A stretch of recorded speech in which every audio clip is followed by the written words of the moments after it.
welcome. If you've just joined us on the recorded version of my E3 Sony wrap up, so far I've discussed the Lost Legacy, Horizon, and Days Gone, all of which I'm a bit about. I might get the Lost Legacy. I won't get Horizon. I'm not a fan of Horizon personally, but I know there's massive fans out there for that. And I was just talking about Days Gone. I'm sorry about that. This has started a bit late. If you're watching this on YouTube, yeah, I forgot to put the press record. I knew I was going to do it one time, and of course I do it for the biggest conference of all, Sony. Yeah, sorry about that. But yeah, we'll move on. I don't want to repeat what I've already gone through already. But basically, there's a new DLC coming out for Horizon called Frozen Wilds. It's set in snow. That's about it. It's coming this year. Lost Legacy, we already know is coming. We saw more footage that wasn't just a night scene that we've previously seen. And Days Gone, we saw some gameplay, but we didn't actually get a release date for that yet. So I'm thinking probably second half of 2018, and then that we'll probably see The Last of Us Part 2 not come out till, I reckon, 2019 now. So moving on, both for our live Twitch stream and also this YouTube video if you are watching it on YouTube. Let's move on to what was next, and that was Monster Hunter World. So obviously Monster Hunter has quite a cult following. It's especially huge in Japan. And I don't really follow the series myself. I haven't played it. But the whole point is hunting monsters. That might be quite obvious in the title. But to my understanding, the Monster Hunter series is actually based around hunting, different sorts of monsters, not like real life animals, if you will. And I say that because Monster Hunter World seems to be based around dinosaurs. There was this like dragon that came up at one point that kind of saved you a bit. But otherwise, Monster Hunter World seems to be kind of set on an island, like a dinosaur island. It's like Jurassic Park. This might be Monster Hunter Jurassic Park edition. So if Monster Hunter is your thing, or you like dinosaurs in the respect of hunting them and killing them, which I don't know if that classes as liking dinosaurs. If you like killing dinosaurs, I don't think that classes you as someone who likes dinosaurs. It classes you as someone that likes killing dinosaurs. Well, if that is your thing, for whatever reason, then early 2018, your dreams will come true, no doubt, with the new Monster Hunter World.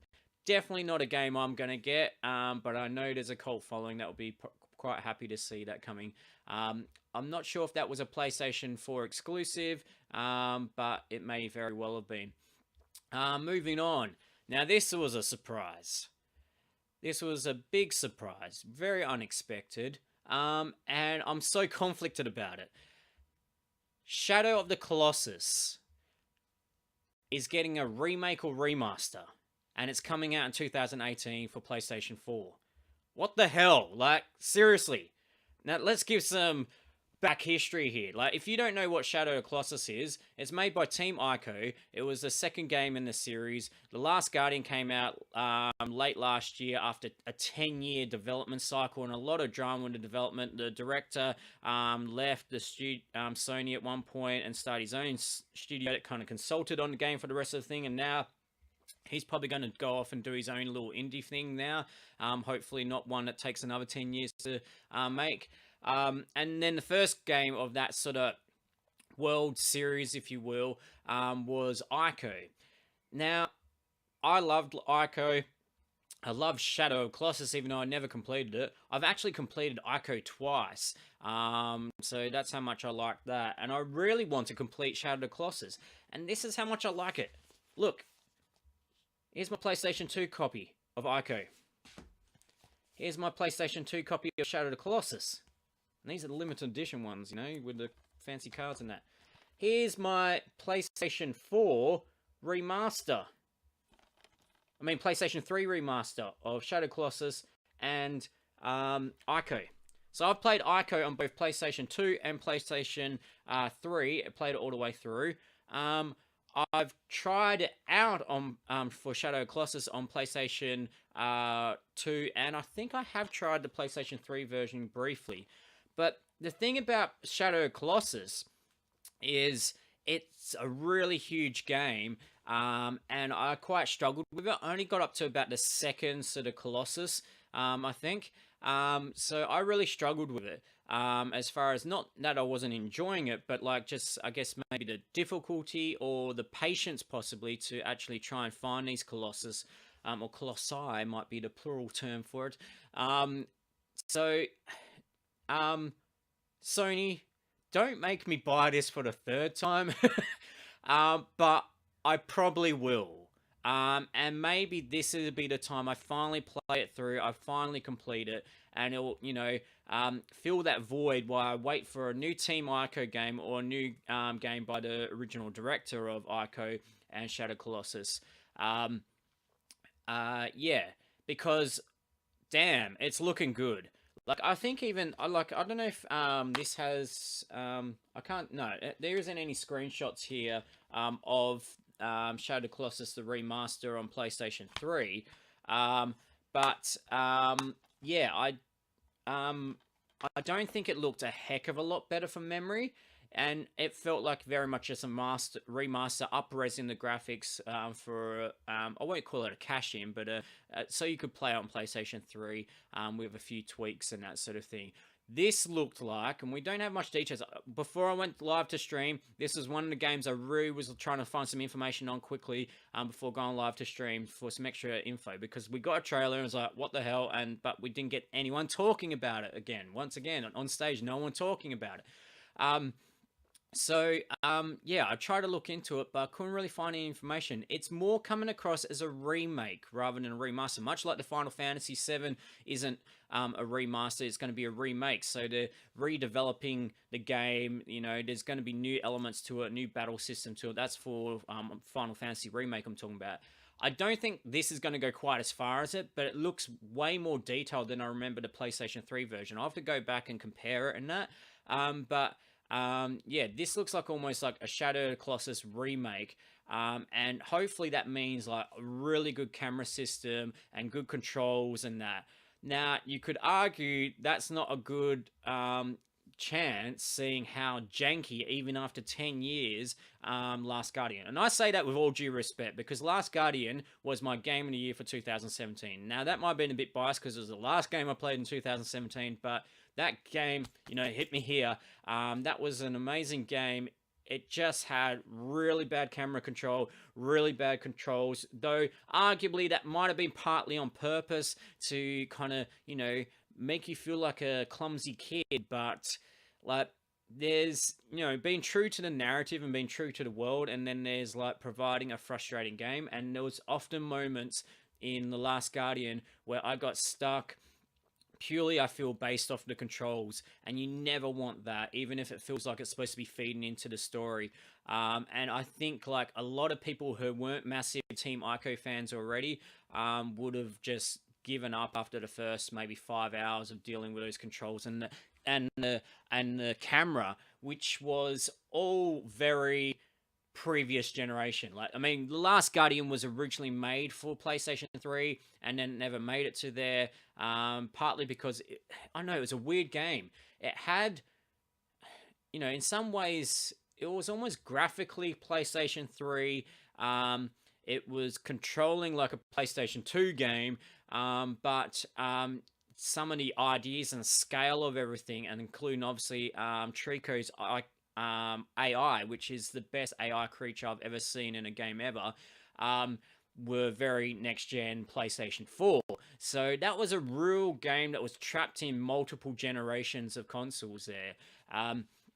But the hope that might be here with a PlayStation 4 version of Shadow Colossus is it's actually been done by the studio that done the Nathan Drake remasters for PlayStation 4. So those games look damn good. So not only is it already looking good, hopefully that means improved camera and controls, and then I might be able to actually finally get through this game. I'm hoping, though, the thing that's going to really be the big question is how much is this going to cost? As I said, I brought this game multiple times. Give me some respect here and make it as cheap as possible so we don't have to pay some ridiculous amount for it again. But it is a classic. It is a, there's people that will not get it, that will hate it. But if you like quality, I will say even highbrow games, this is one to consider for sure. And was quite the surprise. And I wouldn't say not wanted, not asked for, but I don't think anyone was like thinking about it at all, especially with the seeing the Last Guardian just came out. So I just wonder, yeah, if this is a busy project while they start developing up the next concept for Team Ico game. Well, Team Ico isn't necessarily involved in this, so I guess we wonder what Team Ico is up to, what's the original director of Team Ico is up to, also separately. But yeah, in the meantime, separate studios doing this remake or remaster, whatever it is. Moving along, after that, a bit of a shock, we had Marvel vs. Capcom Infinite. Now, I lost track. This is not a game I follow. Is this actually already out yet, or is it coming? I couldn't tell if it was like new characters for this game, or they just revealed new characters for this game that isn't out yet. Anyway, the date, September 19th, popped up. You know, so many fighters out there. I'm not really much of a Marvel fan. The only thing I like from Marvel is Guardians of the Galaxy, and the good news there is Rocket is in the game, and he's looking pretty cool. And he looks like he's more based on the movie rather than the comic series, I think, from what I could tell on a very quick initial impression of it. It's coming out September 19th, and there's a story demo that you can download available today. So I might check that out. I'm happy demos are coming back. There's just so much content out there now that there's a lot of games you feel like, maybe I'd get into it, maybe I wouldn't. And by providing free demos, I know demos don't work for all styles of game. They can sometimes actually be even detrimental. So it depends on the game. But for a game like this, it's perfect to release a demo and see if it can suck someone in that might not have purchased the game otherwise. I don't think I will anyway, but it'll be good to give it a spin as a demo and then, yeah, see what happens from there. But I'm sure it'll work for getting quite a few other players in for sure. Especially fighting fans that are just on the fence about it and are looking for something else. Call of Duty World War II, as we said, after the whole space thing, COD in space didn't work out for him, and I don't say in a derogatory way. I'm not a COD fan myself, but to be honest, Infinite Warfare, the space one they released, was it last year? Because they do this like every single year or so. That's the first COD game that actually interests me because I'm into futuristic and space games. So to me, while everyone else kind of rejected it, that was the closest thing I'm probably ever going to get to playing a COD game. But I still didn't. Anyway, so they've gone back to the roots and gone back to the historical thing that worked so well for Battlefield. And they're aiming their game around World War II. Now, this has already been announced before, so we just saw more footage of that. I can't remember if we've already seen gameplay from World War II Call of Duty, but this did seem to show gameplay. It wasn't just like cinematics. It's coming out November 3rd. I don't know if that was also a release date that had already been announced, but probably a pretty obvious one anyway. That's usually when the big guns come out, literally. They always come out about October, November, around that time. Last year, it was a bit intense from memory for FPS fans because they had, was it last year? Titanfall 2 plus Battlefield plus a Call of Duty all at the same time. And I think for a lot of people, that's where Titanfall disappeared because people picked their side. They went Battlefield or COD. And then Titanfall was kind of in the background, and which was kind of bad because it was published by the same company, EA. So really, EA kind of threw Titanfall under a truck there, really. There should have been at least a 3-month to 6-month gap between Titanfall 2 and Battlefield. And the sad thing about it is it was very critically acclaimed. Especially the single player campaign, people said like that really set new standards for FPS sort of campaigns. So hopefully EA have learnt their lesson there. I don't think we're going to have that same concern this year, but we shall see. Because I think Battlefield's only got a DLC coming out. I don't think there's a new Battlefield, but there is Battlefront, the Star Wars game, coming out around that time. But that I think has quite a different following. Obviously Star Wars fans included, and has enough to differentiate itself from COD that people might buy one or the other or both. So that's COD. I can't really say much about it because it just doesn't really interest me. But of course, COD's one of the best-selling games in the world. So, and I'm sure this will make be exactly the same this year, especially if it's going back to the roots that the following probably prefers. Moving on, another surprise. In some ways, it shouldn't have been because there was a bit of theme before in this, but PlayStation went into a bit of a spiel of different. Well, when I say spiel, once again, no one was talking about it. It was just a series of trailers, one after the other. We saw a bunch of VR games, which is good because I was starting to get concerned that Sony was already forgetting about, and other developers forgetting about PlayStation VR. We had that initial rush, and then it was like, okay, other than Farpoint, there's not been anything too major really released since then. Skyrim virtual reality, Skyrim VR, Elder Scrolls 5. Skyrim VR. So, if you joined me or watched it yourself recently, as in, I think it was yesterday, the Bethesda conference showed Doom VFR and also Fallout VR for VR. But there was no Skyrim. And at the time, I didn't even think about it. That, why don't they have a Skyrim one as well? Well, now they do. It was just safe for the PlayStation announcement. I was hoping that was going to be the case with Fallout 4, that they were going to mention, it's not just on HTC Vive, it's also on PlayStation VR as well. That did not get mentioned. I'm very disappointed about that because that's the one out of the three I actually want. I'm a massive Fallout 4 fan, so I've got a PlayStation VR, I don't have a Vive, so... So that's disappointing, but hopefully they release a version on PlayStation VR later on, especially if this is a sign of it, because Doom VFR is coming out on PlayStation VR, and so is Skyrim VR, which currently looks to be exclusive to PlayStation VR. So, I don't know if these are exclusivity deals, the reasons why Fallout 4 VR is only on Vive and Skyrim VR is only on PlayStation 4. It could be a hardware issue that Fallout 4 is a lot newer, so obviously a lot more harder to run in VR, while Skyrim is, 5 years old or something like that. And from what we saw was in this on the trailer for Skyrim VR is running at pretty low res from the looks of it.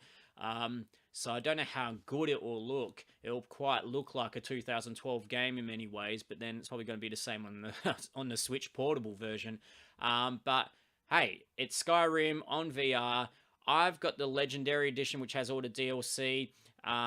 On PC, I only got about 3 hours in, and I was like, I don't have time for this. I'm not a massive fantasy fan, so I just couldn't commit to the amount of hours that Skyrim demands of you. But if the price of this is right, and it does include all the DLC as well, I might, sell it to me for about $30-40 maybe, Australian dollars, and I could pick that up just for, experiencing the world in VR, experiencing a well-developed world in VR on PlayStation VR. I'll do it even if I don't play it for more than an hour or two. It'll be like an experience. It'll be like going to Disneyland and going on like a ride. But who knows? Maybe it might be quite interesting to play. That's probably where those motion controls came into it as well. We saw at the Bethesda conference the Joy-Cons on the Switch being used for bow and arrows and other and swords and stuff for motion controls for Skyrim, which I don't think we've seen before on any other previous version. And clearly that will be also the case in this VR version. You'll have to use the PlayStation Move controllers, no doubt, for doing that. And that'll be cool. I reckon that'll be cool. So maybe this will be finally the time I actually play Skyrim for more than a few hours, but maybe not for more than a few hours at a time, because we do have that motion sickness thing that can happen as well.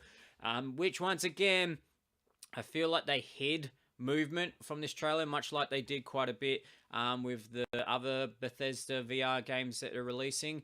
But I imagine it's going to have the same suspected and kind of announced sort of point to there, move to there sort of motion teleporting sort of system, much like Batman Arkham VR. Now, I liked it in Batman Arkham VR. I think it worked really well, but Batman Arkham VR wasn't an action game. You weren't fighting things. You were just, it was like a point and click adventure essentially. So it made sense to run like that. I don't know how, especially like something like Doom, how's that going to work with teleporting around? And Doom's all about the movement and it's fast pace and that. But yeah, I possibly will pick that up. And hopefully it's a good sign that maybe Fallout 4 VR will eventually come if they can find a way to tune it to run well enough on PlayStation VR. So that's coming out this year, Skyrim VR. It's coming out November 2017, so that could be on my list of games to play in the near future. Moving on. Starchild, more VR games. So there's quite a few VR games shown. Starchild was like a 2D side-scrolling VR game from the looks, like kind of cartoony, maybe a bit more aimed at kids, perhaps. Didn't really grab me on first notice, but I'll keep an eye on it anyway. But I doubt it's something that's going to really interest me personally. The next VR game was, but once again, as I said, no one was talking about it. So you just had to watch a little 1-minute trailer in that, and you couldn't really take away much from that. So that's all. That's why I'm not giving you much info on that one. Next, we have The Inpatient. And now I thought this was actually going to be that Elijah Wood game I was talking about. That was at the Ubisoft conference this morning again, but it's just another game that looks very similar to that. It's a VR game. It looks like it's memory based again, and you're recreating memories or something like that. There's a doctor, you're a patient, maybe a mental institution or something like that. Yeah. I wonder if this is going to be a common theme amongst VR games now, and how interesting people can actually make that. That's going to be the challenge. It's very much looking like kind of the walking simulator sort of first-person explorer thing, which I think is the perfect genre for VR games. But it then comes down to how do you make it interesting, because you can't fall back to the cliche combat thing that most games rely on to make games entertaining for the mass audience. So when you only got this world around you and whatever you're investigating, you've got to make sure you've got strong characters, strong narrative, and some interesting game mechanics within that somehow to make it worth it. So I said that last game, Starchild, will keep an eye on it. I probably won't. I'll be brutally honest. But The Impatient and also that Elijah Wood game, I'll keep an eye on it because I'm keen to find some more VR games that play, because I haven't got many. I think I've only really got the demos and free games that they offered with the PlayStation VR in the first place, plus Batman Arkham VR, which was one of the most amazing experiences I've ever had in my life. And that sounds really sad, but that put you in Arkham. You were Batman. You were looking at yourself in a mirror as Batman, and it was like the closest thing to an out-of-body experience I've ever had. Yeah. Since then, there's been nothing that's really grabbed me much. I mean, I think Job Simulator looks really good, but I think it's quite overpriced for what it is. So if I ever see that for a reasonable price, I will pick that up, because I played the demo of that and that was really well done. Perfect use of VR. Felt really natural and really cool, but just not worth the price that they're charging for it. And it feels like it still hasn't gone down in price. So it'll be interesting to see how The Impatient and also that Elijah Wood game develops over the coming times. I don't think we have release dates for either of them. And it'll be interesting once again about price. Price is a big thing for a lot of these games because they're often short and often more an experience than what people would call a game. I hate saying that because I'm very much about games as art. So I don't call a game something that has to have shooting in it. Just because it's got shooting platforming in it doesn't make it any more of a game where you're just walking around and experiencing a world and interacting with that some way. I think that's what, to me, defines it, is do you interact with the world? Then I guess you could say it's interactive entertainment rather than a game, but I don't define a game with about competitiveness or killing things or jumping on things. I define it by kind of what the developer decides to call it, So yeah, I mean, that's a really deep conversation. Maybe we'll do a stream about that one day. That's like, yeah, I don't think I can properly, off the top of my head, really go into that. Yeah, we'll watch and see what happens with these games. We're still in those pioneering stages of VR, and we need a few more killer apps to really set it off, I think, to set a bit of a blueprint, a template that other people can, I hate saying copy, but follow that to say this actually does really work well. And I felt Arkham did that. I feel like Arkham VR did that. So hopefully some people will take some tips from that. Now, another VR game, a really bizarre one that was announced.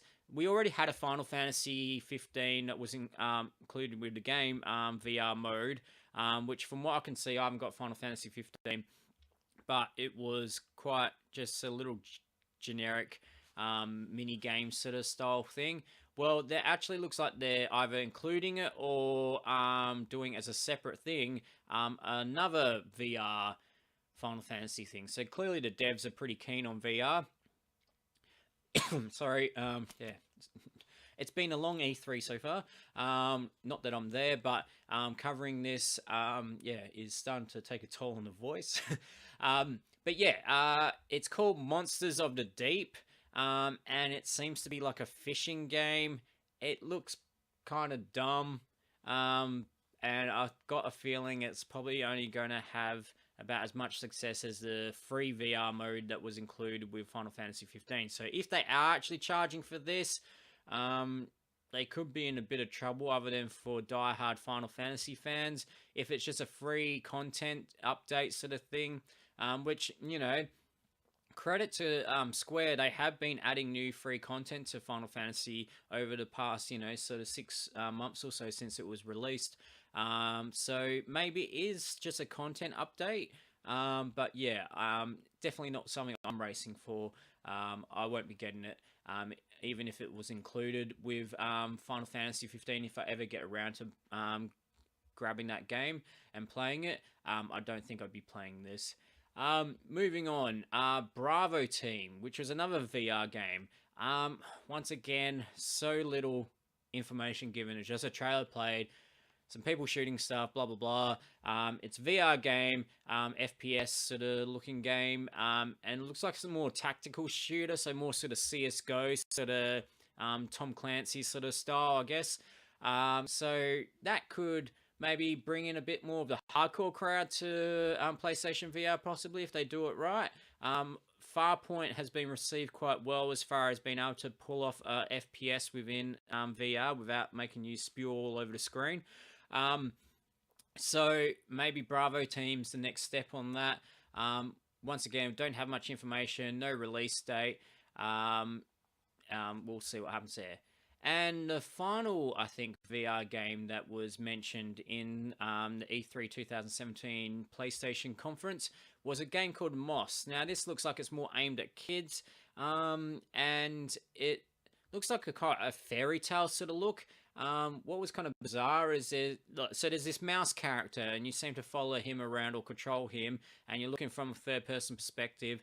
But there was this bizarre moment where you kind of see the water and you see the reflection of yourself. So you might be actually part of the game, even though you're not the main character or something like that. Maybe you assist this mouse as he goes along and does his own thing, rather than you controlling the mouse. But the bizarre thing for me was the reflection. It looked like No Face from Spirited Away. So, yeah, I at first that was quite early in the trailer. It's like, oh my god, don't tell me there's a Studio Ghibli VR game coming. I didn't recognize the mouse and didn't seem to stylish Studio Ghibli at the time, but I kind of quickly got my hopes up just in case because there was someone who made on Oculus Rift a sort of VR demo, an unofficial, one, but of like a scene from I think it was Spirited Away, and also there was one I think of Totoro at the bus stop. So that really demonstrated how cool it would be to kind of put yourself into VR 3D environments from Studio Ghibli games. So that would be amazing to happen. I don't think it's going to happen because Miyazaki is not too keen on technology himself. And he's still got his foot in the door there. He's just unretired again and he's making his final film again. I don't know if we'll expect to see that. I mean, it was already quite a surprise with the Ni no Kuni to see Studio Ghibli's involvement with that game. They're no longer involved with Ni no Kuni for Ni no Kuni 2, as far as I can tell. But yeah, it didn't turn out to be a Ghibli game. It's a new IP. It's called Moss.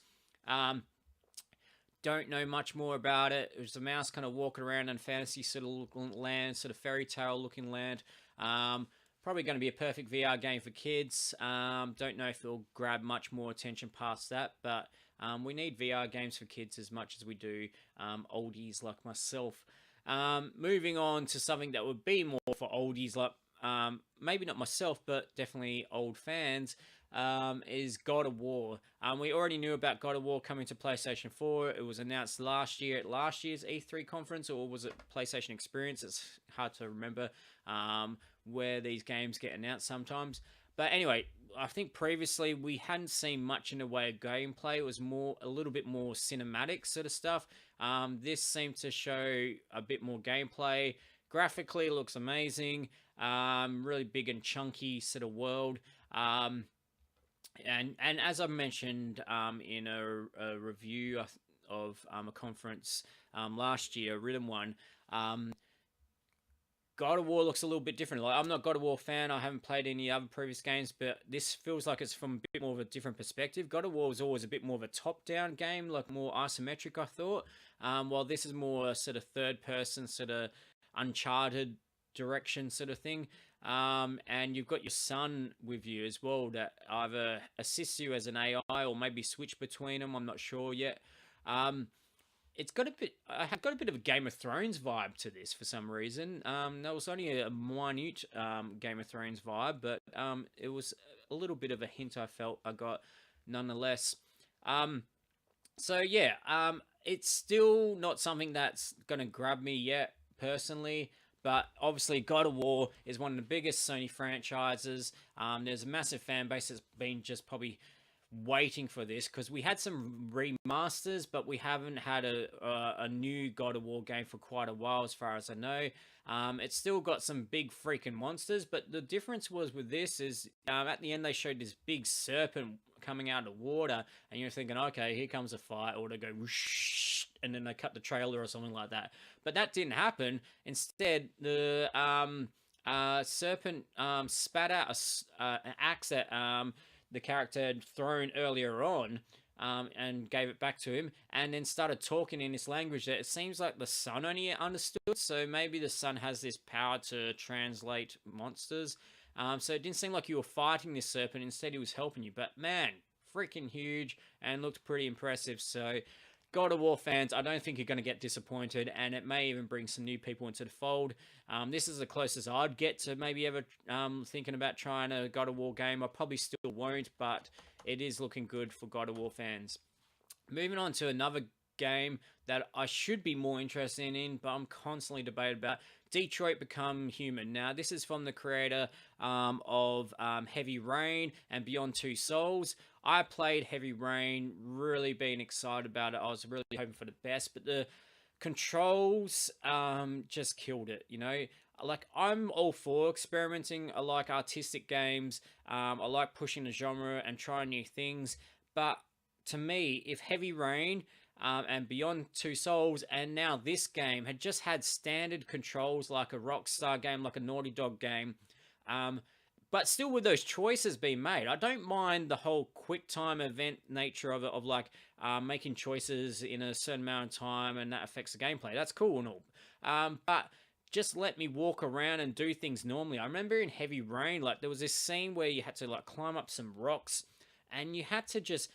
The problem was not so much um, weird controls in respect of like slightly different layout to usual.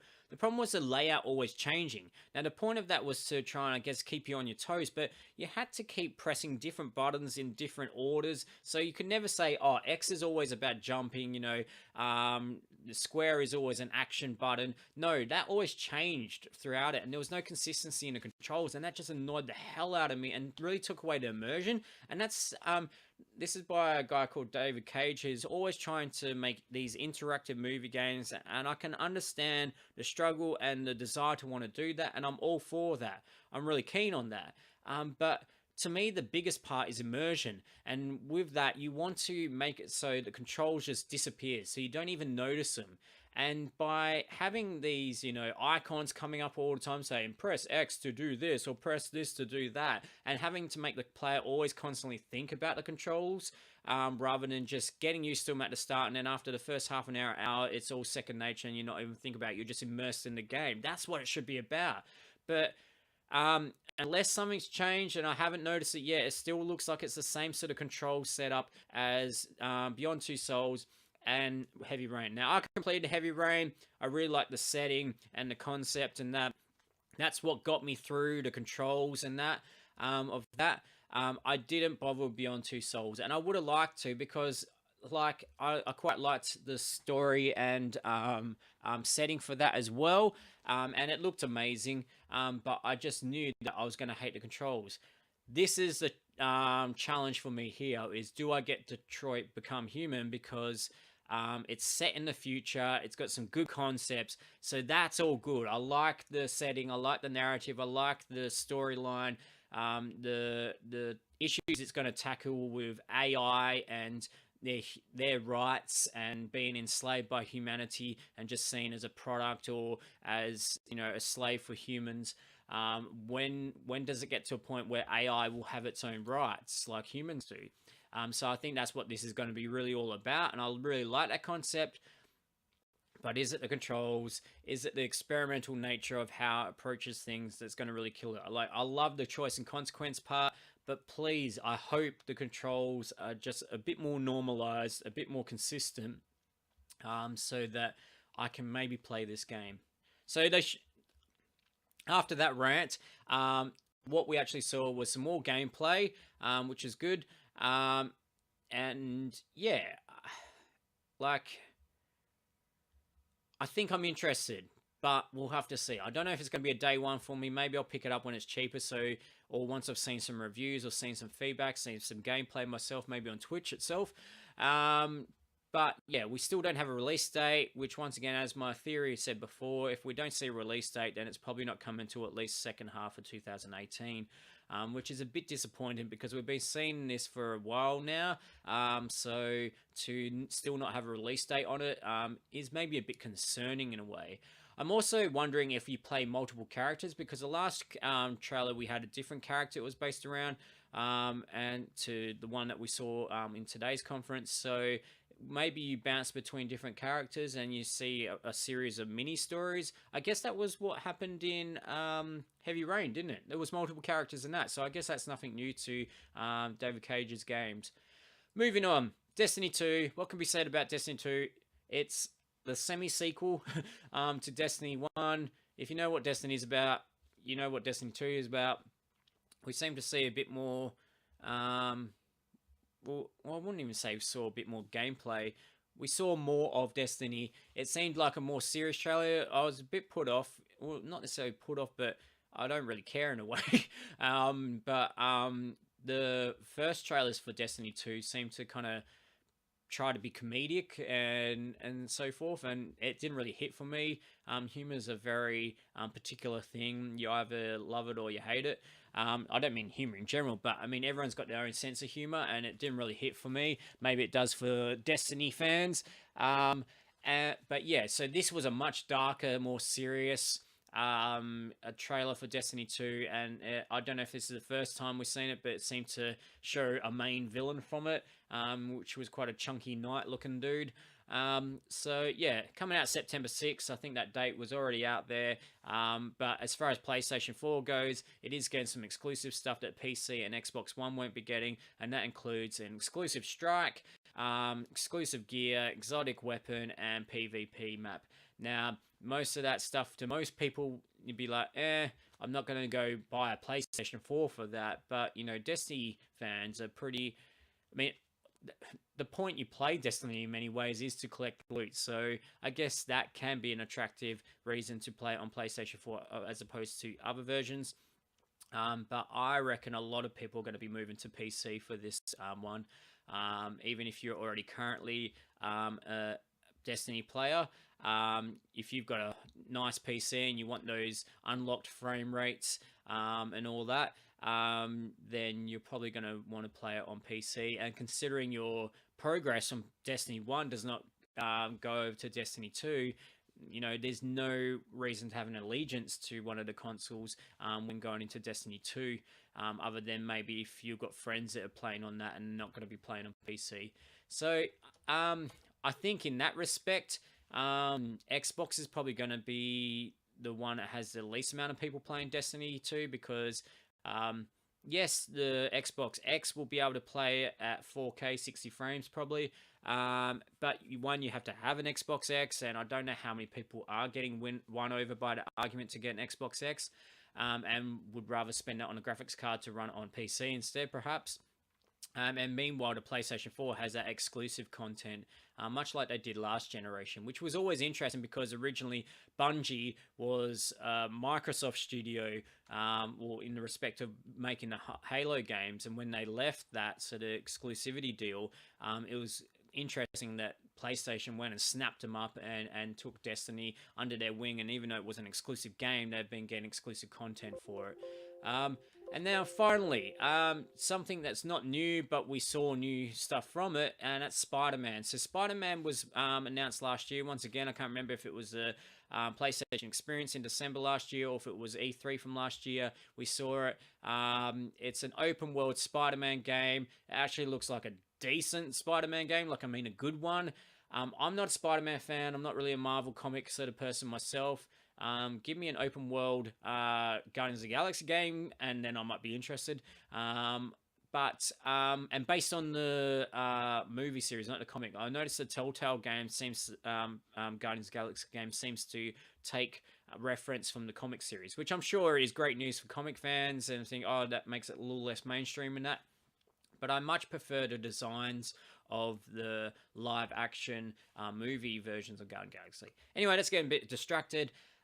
Spider-Man game. If you've wanted a Spider-Man game and you wanted a good one, or you're just a comic fan looking for a good game, Spider-Man is looking really good. It really feels like Spider-Man's version of Arkham games. Looks like it's got solid combat. Spider-Man doesn't really shoot guns in that either, so he's relying on his webs and that. But there's a lot of stealth gameplay, looking from above and planning out, strategizing, much like Batman did in Arkham games. It gave me a bit of a Watch Dogs vibe as well. But yeah, maybe that was more so the world. So maybe think of Arkham the game, but set in a more Watch Dogs looking universe, if you know what I mean, or just a bright looking city, whatever you want to call it. Anyway, not an exact release date, but 2018 was down as the date.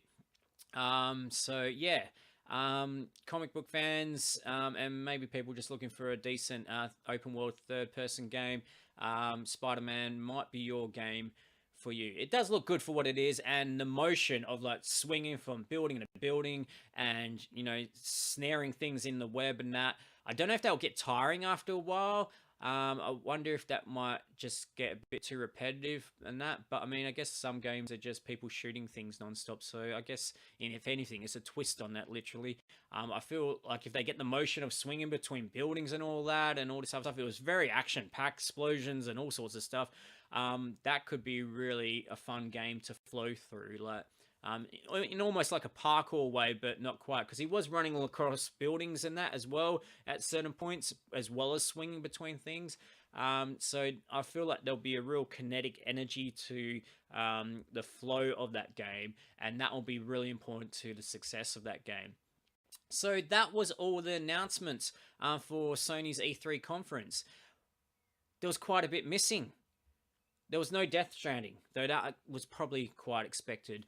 There was no Last of Us Part 2. That was a little less expected because while, yes, The Last of Us might not be coming maybe for another year or two, maybe even three, but you would think they'd have a bit more to show by this point, even if it was just another cinematic. But yeah, they're clearly not up to a point where they're going to show gameplay yet. Maybe they're trying to, Naughty Dog, focus on Uncharted Lost Legacy for this year, and then next year we'll see some Last of Us. Give things a space. I've been seeing that developers saying, no, this year it's this game. Like a publisher will say, no, we're not showing this game because it's supposed to be all about that game this year. So it could be a strategic reason in that respect. But it would have been good to see some more Last of Us. Instead, we've got Days Gone, and that might be another reason. Give some space for Days Gone, so we're not seeing two games that look very similar.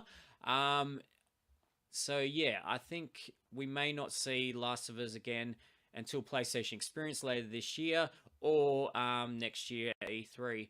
No Final Fantasy VII Remake. That's less of a surprise with recent news that Square Enix have just brought in all development in-house. They did have a partner studio that they were developing with. I gather the fact that they've given up on that means that things weren't working out, which could mean further delays because they might be back to the drawing board in many ways or having to redo work, which is not a good sign, especially considering Final Fantasy XV's development cycle was 10 years. I don't know how long Final Fantasy Remake's been in development. We have seen some footage from it before, including like not just cinematics but live action sort of stuff. And yeah, so it's been in development for at least 2 or 3 years, I think. But yeah, when are we going to see it? Who knows? And no new major IP, I don't feel. Like let me just look through the list. Lost Legacy, no.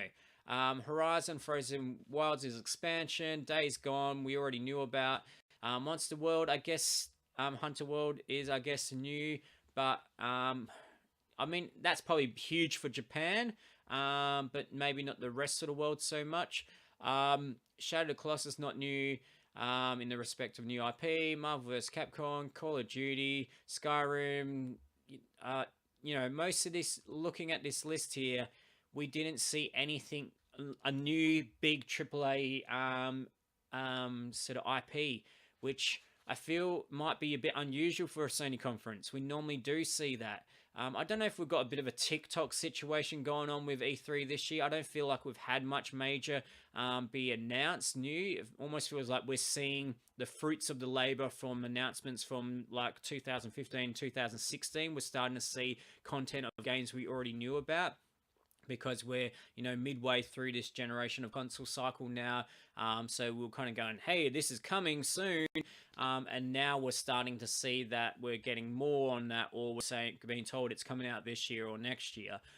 So I don't feel like we're going to get those new big major things maybe for another year or so, unfortunately, it looks like. The only big one I feel so far in E3 we've really copped is Beyond Good and Evil, that was announced at the Ubisoft conference earlier today. So yeah, in many ways, like being a Sony person myself, not like I work for them, like I'm just a big fan. A bit disappointing, I have to say. They put on a slick show, and that it went a lot shorter than unexpected as well. Nothing VR that I really wanted to grab straight away, other than maybe Skyrim VR. So a bit disappointed in that respect. No new IP, and the games that they're showing that we already knew about are not ones I'm necessarily interested in either. So if I look at that, yes, I'll probably pick up the Lost Legacy at some point, even if it's not on launch.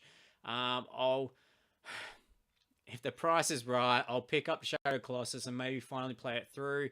Skyrim VR, once again, if price is right, I'll buy that and hopefully finally experience Skyrim properly, but in virtual reality, which is awesome. But outside that, nothing else, I'm sorry. Detroit Become Human, maybe. I'll have to get past that whole control thing. We'll see how the gameplay goes. So I guess that's a few things, but looks like PlayStation could be gathering dust this year, really. Again, like maybe Lost Legacy and Skyrim will end up on it this year, but then otherwise, it's not going to be till 2018 that it's going to see a lot more action, which is a bit disappointing. But yeah, that's how the cookie crumbles, I guess. So that is one of the last conferences. We've only got the Nintendo one coming up. I have already watched the PC Gaming Show one.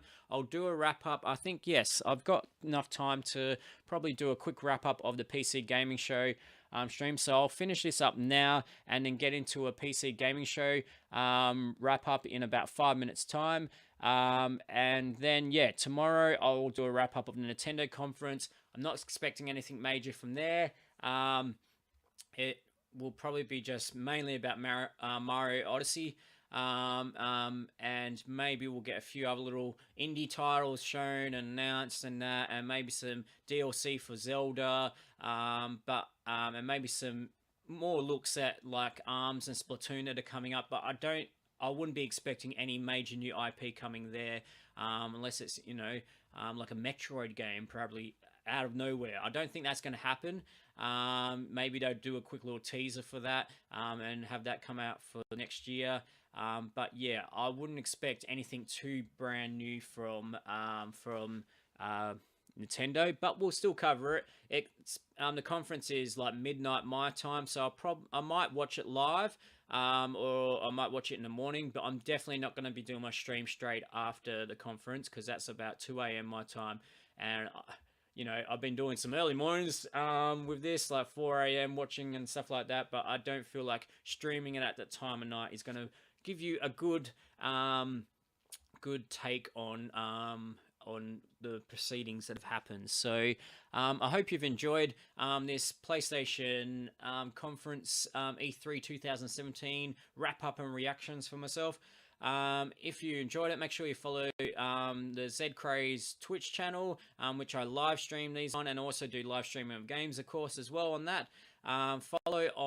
Subscribe on YouTube, because I am uploading these to YouTube. So subscribe on there and you'll get notifications as well when I put videos up on there, which will be often probably archived versions of Twitch streams, but I might put up custom content up there as well eventually. Follow on Twitter, twitter.com/ZCraze, or facebook.com/ZCraze again. If you want to get like notifications on when I'm streaming or got new content going on my website, for example, like reviews and news on zcraze.com. Follow all those things so you can find out when I'm streaming next. I'll probably do the PC gaming stream in just a few moments after this. I'll just have a quick break and then we'll get back into it and get my voice back. And that was a big show, the PC gaming show. It was about 2 hours long, and that's not including Intel's big demo before that. There's a lot to go through, but nothing too major, I feel. So we'll try and just do highlights of that one quite quickly, and not waffle on too much, hopefully, about that. But yeah. Anyway, I hope you've enjoyed the stream. Until the next time, whether it's another E3 stream or one of my game streams or some other way that we connect in some way. Until next time, this is Zed Craze out for now. Check ya.